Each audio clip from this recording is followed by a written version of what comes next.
환자분들이 오해하시는 게 치료가 끝나면 다 끝났구나 이렇게 생각하시는 분들이 많아요. 가장 중요한 세 개가 이제 보습제, 그다음에 흉터연고, 그다음에 자선 차단제. 이 세 개가 제일 중요한 것 같아요. 안녕하세요. 벨스앤 번다 윤천재. 성인 화상과 재검 화상을 담당하고 있는 전환입니다.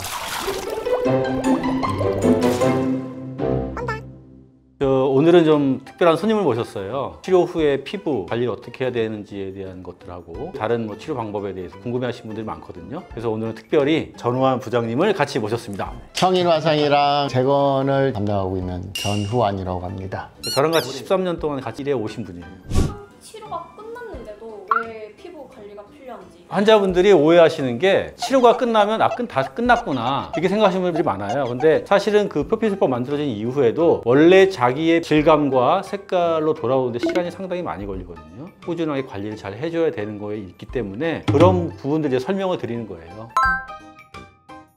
가장 중요한 세 개가 이제 보습제, 그다음에 흉터연고, 그다음에 자선 차단제. 이 세 개가 제일 중요한 것 같아요. 때에 따라서는 압박 의료 한 1년간 좀 착용을 하시면 되는데, 압박 의료는 다 착용하는 건 아니고 부축이 예상될 때, 예상될 때. 부축이 올 거로 예상이 되는 사람이나 비후성 반응이 잘 생기는 사람들은 6개월에서 1년 정도 관리를 해주는 게 좋거든요. 환자분들이 많이 물어보는 게 순서를 또 물어보잖아요. 그렇죠. 사실 정답은 없는데 어떻게 하세요, 원장님은요? 저는 일반적으로는 보습제를 늘 수분이 날아가는 걸 막기 위해서 일정한 간격으로 계속 바르시고요. 나갈 때는 항상 자외선 차단제 꼭 바르시고요. 그 다음에 흉터연고는 저 같으면 아침 저녁으로 꼭 바르세요 얘기를 드리거든요. 또 바로 하면 안 되니까 보습을 하고 충분히 스며든 다음에 자외선 차단제, 그 다음에 이제 흉터연고 이렇게 바르시면 좋을 것 같다는 생각이 듭니다.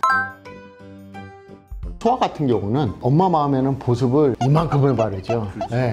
그것 또한 또 문제가 될 수 있거든요. 너무 많이 발라서 습진을 또 유발시켜요. 어떤 환자분들은 저희가 시키지도 않은 보습제에다가 폼을 계속 붙여요. 연고랑. 그래서 오히려 또 습진을 유발해가지고 또 문제를 또 야기시키는 경우도 있기 때문에 보습도 적당히, 폼은 가급적 붙이지 말고 그렇게 하는 게 좀 좋을 것 같습니다. 이 환자 입장에서도 통증을 유발하거나 갈라지거나 그런 것들을 스트레스를 많이 받아 하시고 그거는 좀 사실이거든요. 이제 관리를 하고 나서도 통증이 조절이 안 되거나 그럴 때는 재원 성형 같은 경우 고려를 하고 그럽니다. 떡살이라 그러죠. 피부가 이제 두꺼워지는 거예요. 그것 때문에 대부분 아파하고 부축이 오고 뭐 안 펴지고 뭐 이런 현상들이 발생하는데, 딱딱한 그 조직을 걷어내고 새로운 피부를 갖다 붙이거나 옆에 있는 새로운 피부를 우회해서 성형을 하는 거죠. 예전 피부 같이 만들어주는 게 그게 재건 성형이라고 볼 수 있습니다. 재건 성형은 화상 치료가 이제 끝나고 바로 하기보다는 보통 좀 기다려 봅니다. 한 6개월에서 1년 정도 좀 기다려 보고 성수되는 그 시점에서 그때 이제 고려를 하는데, 정 안 될 때 그때는 이제 수술을 고려를 합니다. 재건 성형은 최후의 수단이죠. 한 번만 하고 하면 끝인 건가요?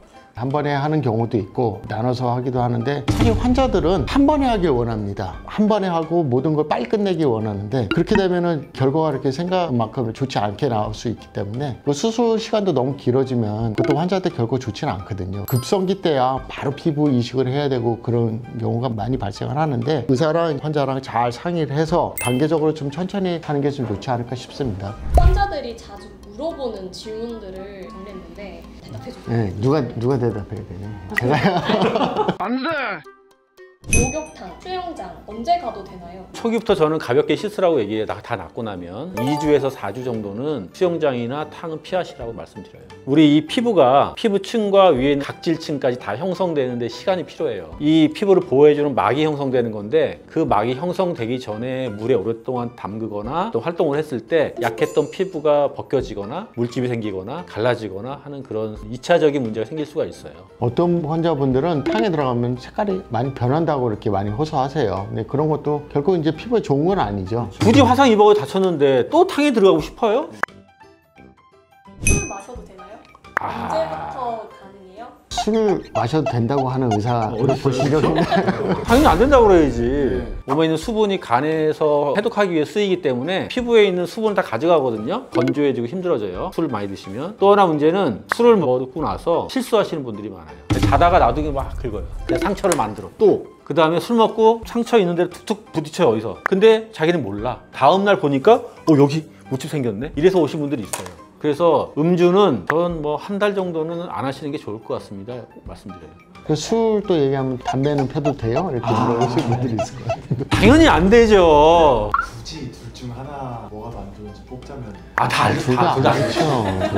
일단 정리하면은 치료가 끝나고 가장 중요한 거 세 개가 보습제, 흉터연고, 자외선 차단제 이 세 개는 꼭 기억하시길 바라겠으며 수술은 충분히 의료진과 함께 상의를 하시고 천천히 단계적으로 하는 게 좋을 것 같습니다. 곧 설이 오잖아요. 여기 있는 영상에 올린 대로 가까운 병원으로 오시면 되고요. 올 설에는 화상 입지 마시고 안전하게 명절 지내셨으면 좋겠습니다.